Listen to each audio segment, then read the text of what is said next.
గురుకుల సిబ్బంది నిర్లక్ష్యానికి ఓ విద్యార్థిని మృతి చెందిన ఘటన కామారెడ్డి జిల్లాలో చోటు చేసుకుంది. గురుకుల సిబ్బంది చేయాల్సిన పనిని విద్యార్థులతో చేయించడంతో ఆటో నుంచి ప్రమాదవశాత్తు కింద పడి సంగీత అనే విద్యార్థిని మరణించింది. బాన్సువాడ మండలం బోర్లం సాంఘిక సంక్షేమ గురుకుల పాఠశాలలో ఈ ఘటన చోటు చేసుకుంది.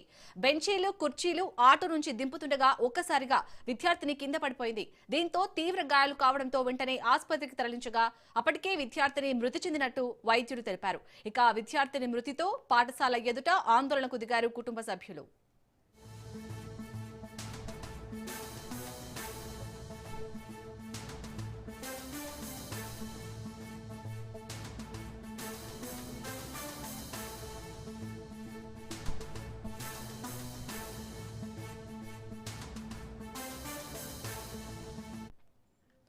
గురుకుల సిబ్బంది నిర్లక్ష్యానికి ఓ విద్యార్థిని మృతి చెందిన ఘటన కామారెడ్డి జిల్లాలో చోటు చేసుకుంది. గురుకుల సిబ్బంది చేయాల్సిన పనిని విద్యార్థులతో చేయించడంతో ఆటో నుంచి ప్రమాదవశాత్తు కింద పడి సంగీత అనే విద్యార్థిని మరణించింది. బాన్సువాడ మండలం బోర్లం సాంఘిక సంక్షేమ గురుకుల పాఠశాలలో ఈ ఘటన చోటు చేసుకుంది. బెంచీలు, కుర్చీలు ఆటో నుంచి దింపుతుండగా ఒక్కసారిగా ఆ విద్యార్థిని కింద పడిపోయింది. దీంతో తీవ్ర గాయాలు కావడంతో వెంటనే ఆసుపత్రికి తరలించగా అప్పటికే విద్యార్థిని మృతి చెందినట్లు వైద్యులు తెలిపారు. ఇక విద్యార్థిని మృతితో పాఠశాల ఎదుట ఆందోళనకు దిగారు కుటుంబ సభ్యులు.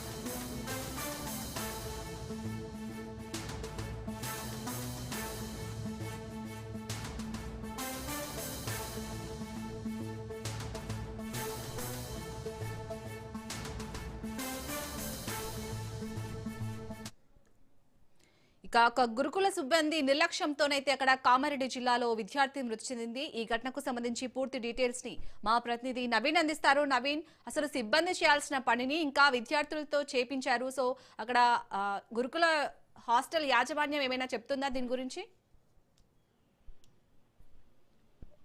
సంజయ్ బాన్సువాడ మండలం క్యాంప్ ఎస్సీ గురుకుల పాఠశాలలో ఎన్నిసార్లు చదువుతున్న శాలిని సంగీత అనే విద్యార్థిని అనవసరం ఆటో కింద పడి మృతి చెంది దీనికి సంబంధించి కూడా విద్యార్థి సంఘాలు కూడా అనుమానాలు వ్యక్తం చేస్తున్నారు. సీసీ కెమెరాల రికార్డు విషయాలను పోలీసులు పూర్తిగా పరిశీలిస్తున్నారు. అయితే నిన్న ఆదివారం దసరా సప్తమి సందర్భంగా పాఠశాలలో కుర్చీలను ప్రిన్సిపల్ తన ఇంటికి తీసుకెళ్లారు. అనంతరం ఈ రోజు గణతంత్ర దినోత్సవం సందర్భంగా కుర్చీలను తిరిగి పాఠశాలకు తీసుకెళ్లే క్రమంలో పిల్లలతో బెంచీలను ఆటోలో తీసుకెళ్లే ప్రయత్నం చేశారు. అయితే ఆటో నుండి బెంచీల కిందికి దించుకున్న క్రమంలో ఆటో కింద పడి శాలిని అనే 12 సంవత్సరాల విద్యార్థి ఎన్నికవుతున్న విద్యార్థిని దీనికి సంబంధించి కూడా కుటుంబ సభ్యులతో పాటు విద్యార్థి సంఘాల్లో అలాగే బీజేపీ నాయకులు కూడా ఆందోళన చేపట్టారు. అయితే గేట్ లోపలికి వెళ్లి ప్రయత్నం చేసినప్పటికీ అక్కడ ఉన్న పోలీసులు వారిని అడ్డుకోవడంతో అక్కడే ధర్నా చేపడుతున్నారు. అయితే దీనిపై ఉన్నత అధికారులు స్పందించారు. పూర్తిగా సీసీటీవీ ఆధారంగా పూర్తిగా తాము దర్యాప్తు చేపడుతున్నామని చెప్పి బాధిత కుటుంబాలకు తాము న్యాయం చేస్తామని చెప్పి చెప్తున్నారు. అయితే దీనిపై ఎవరైతే ప్రిన్సిపల్ ఉన్నారో వారిపై చర్యలు తీసుకోవాలని చెప్పి కూడా వారు ప్రస్తుతానికి ధర్నా చేపడుతున్న పరిస్థితి ఉందని చెప్పవచ్చు. శాలిని, నవీన్, అసలు పాఠశాలలో విద్యార్థులు చెప్పాల్సింది పోయి విద్యార్థులతోనే అక్కడ పని చేయిస్తున్నారు. అసలు గురుకుల యాజమాన్యం గురించి అక్కడ తోటి విద్యార్థులు ఏం చెప్తున్నారు? అసలు అంటే పాఠాలు చెప్తున్నారా లేకపోతే నిజంగా పని చేయిస్తున్నారా అసలు వీళ్ళతో? ప్రస్తుతంగా చూస్తున్నట్లయితే గత కొన్ని రోజుల నుంచి కొంతకాలంగా కూడా అక్కడ ఉన్నటువంటి ప్రిన్సిపల్ అయితే ఎవరైతే ఉన్నారో వాళ్ళు పిల్లలతో అక్కడ పని చేయించుకుంటున్నారని చెప్పి ఇంటి పనితో పాటు అక్కడ కళాశాలలో కూడా చిన్న చిన్న పనులు చేయిస్తున్నారని చెప్పి తాము విద్యార్థులుగా చూడటం చెప్పి కూడా వారు మండిపడుతున్నారు. అయితే పూర్తిగా ఏవైతే తమ తోటి విద్యార్థిని సంగీత ఉన్నారో దీని మృతికి ప్రధానంగా ప్రిన్సిపల్ అక్కడ ఉన్న ప్రిన్సిపల్ నిర్లక్ష్యమే కావాలని చెప్పి తమతో చదువులు చెప్పకుండా తమతో ఇంటి పనులతో పాటు వెట్టి చాకరీ చేస్తున్నారని చెప్పి వారు డిమాండ్ చేస్తున్నారు. ప్రిన్సిపల్ కూడా తగిన చర్యలు తీసుకోవాలని చెప్పి కూడా ప్రధానంగా వారు డిమాండ్ చేస్తున్న పరిస్థితి ఉందని చెప్పవచ్చు. ఆటో రన్నింగ్ లో ఉండగానే మనకు విజువల్స్ లో అయితే ముగ్గురు పడిపోయినట్టుగా తెలుస్తుంది. సో అక్కడ ఆటో డ్రైవర్ ఏం చెప్తున్నాడు అంటే ఆ ఆటోలో ఓన్లీ విద్యార్థులే ఉన్నారా లేకపోతే ఇటు టీచర్స్ కిట్టా ఉన్నారా? ప్రస్తుతం అయితే ప్రిన్సిపల్ ఇంటి నుండి ఇక్కడ ఆటోలో బెంచీలు వచ్చామని చెప్పి తను చూసుకోవాలని చెప్పి పిల్లలు దిగుతున్న క్రమంలో ముందు తీసుకెళ్లే క్రమంలో అక్కడ ఆటో నుండి పిల్లలు కింద పడ్డారని చెప్పి చెప్పాను. ప్రస్తుతం ఇక్కడ చూసుకున్నట్లయితే కేవలం విద్యార్థులు పాటు అక్కడ బెంచీలు ఉన్నాయని చెప్పి కూడా సీసీ ఫుటేజ్ ఆధారంగా తెలుసుకున్న పరిస్థితి మొత్తం కనిపిస్తుంది.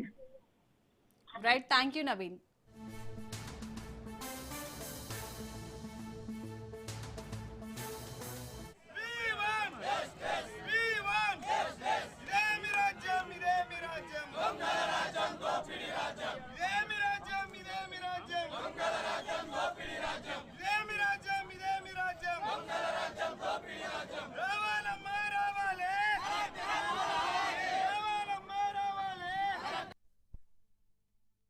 గురించి మా పాప గిట్ల చేసిండు అనంత దెబ్బ దగ్గర కూడా మమ్మీ డాడీ వచ్చింది అక్కడ చూసుకుంటారు మేడం.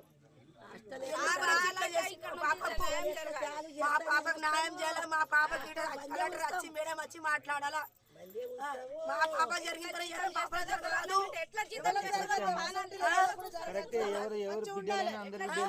మా బంగారు తల్లి ఎట్లా పోయింది తల్లి చూస్తే మాకు ఏం చేస్తున్నది. మా పాప ఏమన్నది మళ్ళీ మాట్లాడితే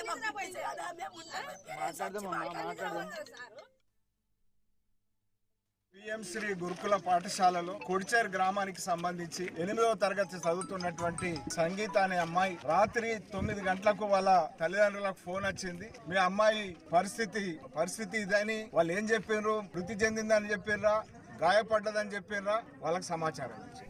మరి ఇక్కడ వచ్చి వాళ్ళు వాకప్ చేస్తే ఇక్కడ ఇన్ఛార్జ్ ప్రిన్సిపల్ గా ఉన్నటువంటి సునీత గారు వారి ఇంటి దగ్గర ఏదో ఫంక్షన్ ఉన్నదని ఈ ఇన్స్టిట్యూషన్ కు సంబంధించినటువంటి బెంచీలు ఆటోలో ట్రాన్స్పోర్ట్ చేసి ఆ ఫంక్షన్ ముగిసిన తర్వాత మళ్ళీ ఇన్స్టిట్యూషన్ కు చేరవేసేదానికి ఈ మైనరు విద్యార్థినులను వినియోగించారు.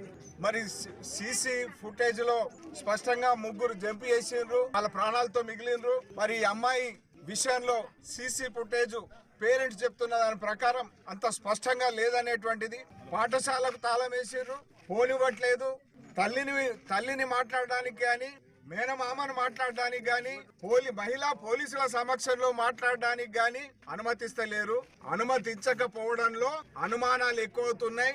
సునీత ఇన్ఛార్జ్ ప్రిన్సిపల్ గారు రాజకీయంగా ఇన్ఫ్లుయెన్స్ ఉన్నటువంటి వ్యక్తిగా ఇక్కడ సర్వత్రా వినబడుతున్నటువంటి అభిప్రాయం కేసును నీరు గారుస్తారనేటువంటి ఆందోళన మరి తల్లడిల్లుతున్న తల్లిదండ్రులకు ఉన్నది. మేం కోరుతా ఉన్నాం, నిష్పాక్షికంగా దర్యాప్తు జరపాలా.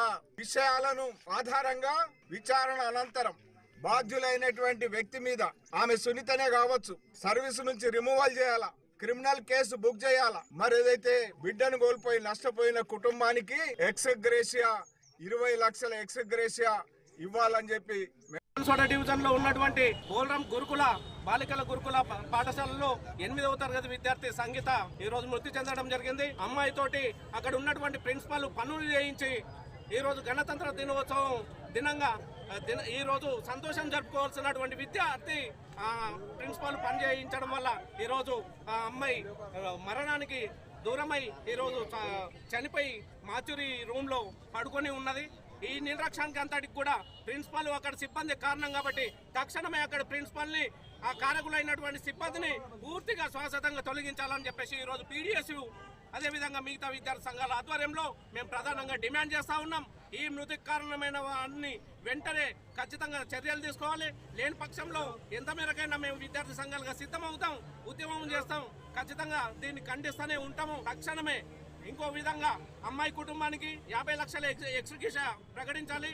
ఆ కుటుంబంలో ఒకరికి ప్రభుత్వ ఉద్యోగం ఇవ్వాలనేటటువంటి డిమాండ్ ని ఖచ్చితంగా తక్షణ ప్రాతిపదికన ఇక్కడ ఉన్నటువంటి ఎమ్మెల్యే గారు చొరవ తీసుకోవాలి. ఆ కుటుంబాన్ని ఆదుకునే విధంగా చూడాలి.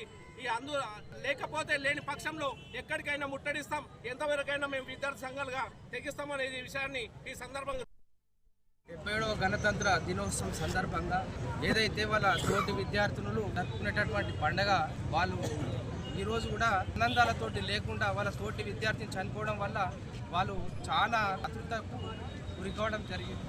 ఈరోజు బాన్సోడ మండలం పోలరం గ్రామంలో ఉన్నటువంటి సోషల్ వెల్ఫేర్ గురుకుల పాఠశాల ఏదైతే ఉన్నదో ఆ గురుకుల పాఠశాలలో ఉన్నటువంటి ప్రిన్సిపాల్ ఏదైతే సత్యనారాయణ పూజ కార్యక్రమానికి అక్కడ ఉన్నటువంటి గురుకులంలో ఉన్నటువంటి కుర్చీలని వాళ్ళ ఇంటికి విద్యార్థులతో మోపేయడం, పూజ అనంతరం అదే విద్యార్థులతోటి ఆ కుర్చీల్ని ఆటోలో తీసుకుపోవడం, ఆ తీసుకుపోతున్న క్రమంలో ఆటో నుంచి సంగీత విద్యార్థిని పడడం, చనిపోవడం, ఈ నిండు ప్రాణి నిర్లక్ష్యానికి అక్కడ ఉన్నటువంటి ప్రిన్సిపాలు కారణం. కాబట్టి మేము ఏం డిమాండ్ మా బీఆర్ఎస్పీ విద్యార్థి సంఘం ఆధ్వర్యంలో మేము డిమాండ్ చేస్తూ ఉన్నాం.